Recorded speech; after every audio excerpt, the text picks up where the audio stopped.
What's up, YouTube? This is Too Raw for TV. All right, so we are now about a week and a half away from Election Day. I know a lot of people are tired of this election already. I understand how you feel, but it'll be over soon. I have no idea who's going to win, but from the actions, judging from the actions of the Democratic Party and some other anecdotal evidence I'm looking at, anecdotal evidence and some actual data, it seems to suggest the Democrats are getting a little bit antsy. Things were looking great for them at the beginning of September.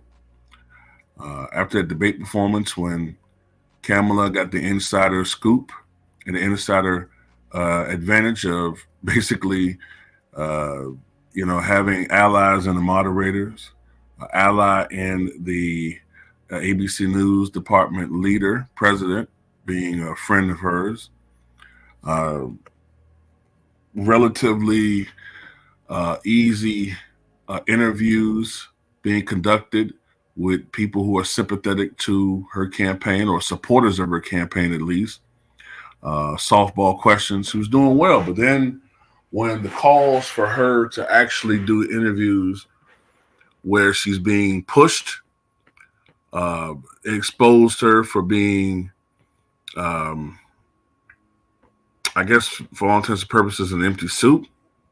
Somebody who was just put in place because the Democrats really didn't have any better option other than Joe Biden, who, as we all can see, isn't capable of serving another term. Since then, although the Democrats could absolutely still win this thing, there's been slippage.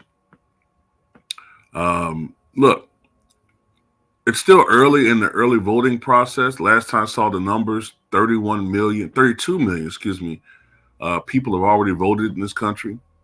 There's already been about 65 million requested early ballots. Last time I saw those numbers, the numbers are probably way old now. So there's a lot of interest in this election. But if you look at some of the registered voter data, from what I've read, right, it's not looking very good in Arizona.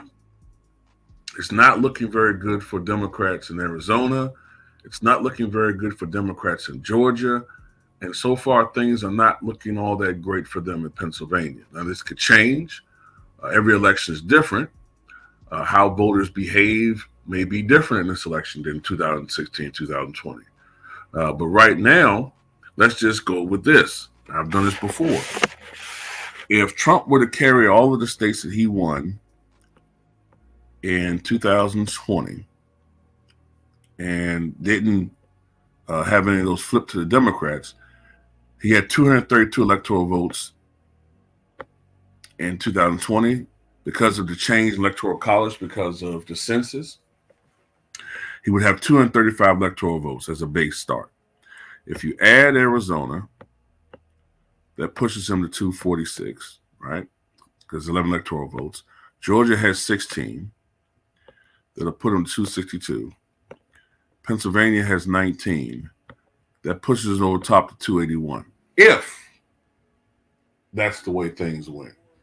What I've been hearing is that things do look good for the Democrats so far, if you just look at the data, but we don't know how the people are voting, but just the way things are shaping up, it looks possibly good for them in Wisconsin and Michigan. But right now, that may not be enough if you're looking at early voting data the way it's going and you're using predictor outcomes. Now, keep in mind, that doesn't mean that anybody's won. This could be totally wrong, but you're looking at certain data. So that's what they're seeing. So they're ramping up the rhetoric. And scripted Kamala is repeating the same thing over and over and over again. There's never again. The thing about it is that bothers me about Kamala or Kamala, however you want to pronounce her name. It's not that she repeats the same things in stump speeches. I mean, candidates do that. Obama did that. It's the fact that Everything that she does is so scripted. This woman, as I said before, she can't ad lib or fart. And she's so phony, she's so fake. It's already been exposed for the most part that she lied about working for McDonald's. There was a photograph of her supposedly in a McDonald's uniform that's been debunked and proven to be fake. Although the mainstream media won't even acknowledge that. So this is her now talking about how Trump is a fascist and how he poses a threat to the American democracy. He'll be the modern day incarnation of Adolf Schicklgruber. I don't say his real name on here. As if he's a threat to the Constitution, as if our country, as if, remember, it's not like our government is 90% Republican. Our government is essentially split 50-50. Matter of fact, there's a good chance Hakeem Jeffries may become Speaker of the House. He'll be the first black Speaker of the House in American history. He's a Democrat. So the government is split 50-50. In order to really have a dictatorship, you sort of pretty much need a blank, you pretty much need to have a rubber stamp as far as government. Adolf Schicklgruber pretty much shut out all other parties. He did, actually. What I'm talking about, not pretty much, he did.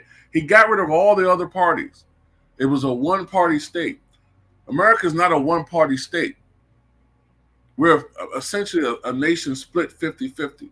So all of this dictator crap is bull. He's not going to take away a woman's right to choose. He's not going to. That's not going to happen. The Supreme Court want to take care of that. Pretty much that issue is a state-by-state issue. They're using scare tactics to get gullible idiots to vote a certain way. Now, both parties have gullible idiots, but I'm just galled by the fact that the Democrats try to portray themselves as the party that has the high moral ground. Kiss my ass. So look, this is her. Should never again stand behind the seal of the President of the United States. Never again. Never again. Never again. Now she's talking about Donald Trump, right? This is her again, right? Should never again stand behind the seal of the President of the United States. Never again. Never again. Never again.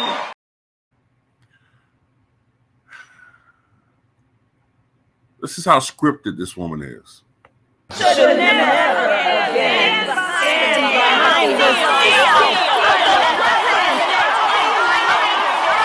Wait.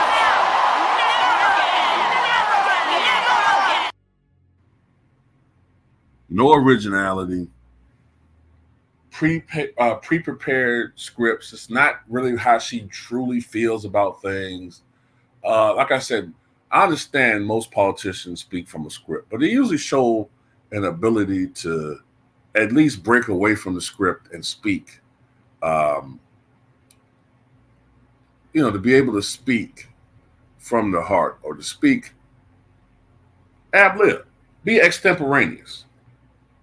I'm not the greatest at that, but I get on here and speak off my dome every day. Now, sometimes I might, pause. I'm trying to think about what I got to say, but I do have an ability to speak off the cuff. If I had a prepared speech, oh my God, I'll sound like the greatest orator since Dr. King. But I have to get on here and speak off my fucking top of my fucking head every time I do a video. But you want to elect a woman who cannot talk.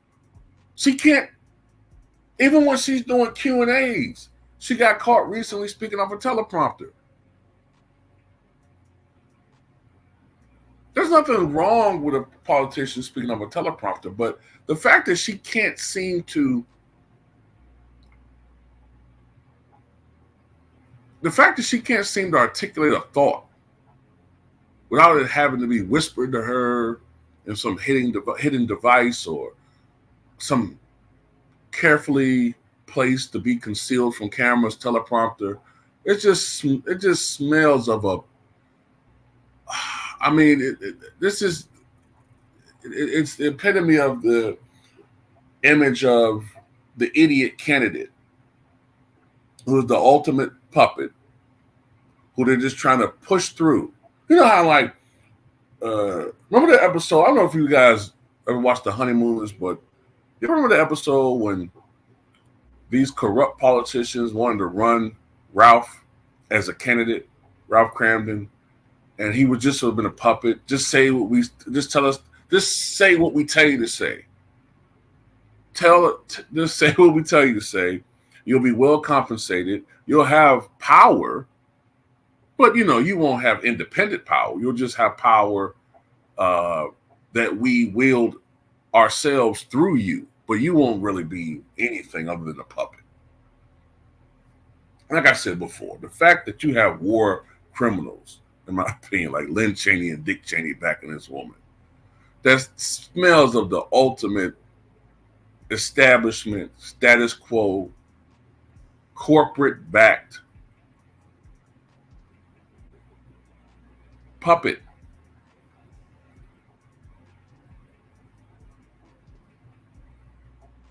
I mean, it's just shameful at this point, man. I remember 4 years ago around this time, next month, I saw people twerking in the streets for a man who, in a speech back in 1972, referred to people that looked like me as cockroaches. Children, at least, roaches. Referred to schools that if we integrated with children that look like, they're his children.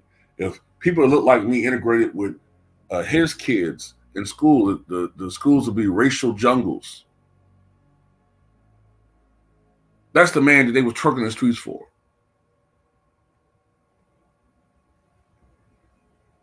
I mean, look, like I said before, both parties have a history of racism, but I just can't stand the Democrats. I really have a true burning disdain for them because they pulled over the biggest con in political history when it comes to our people.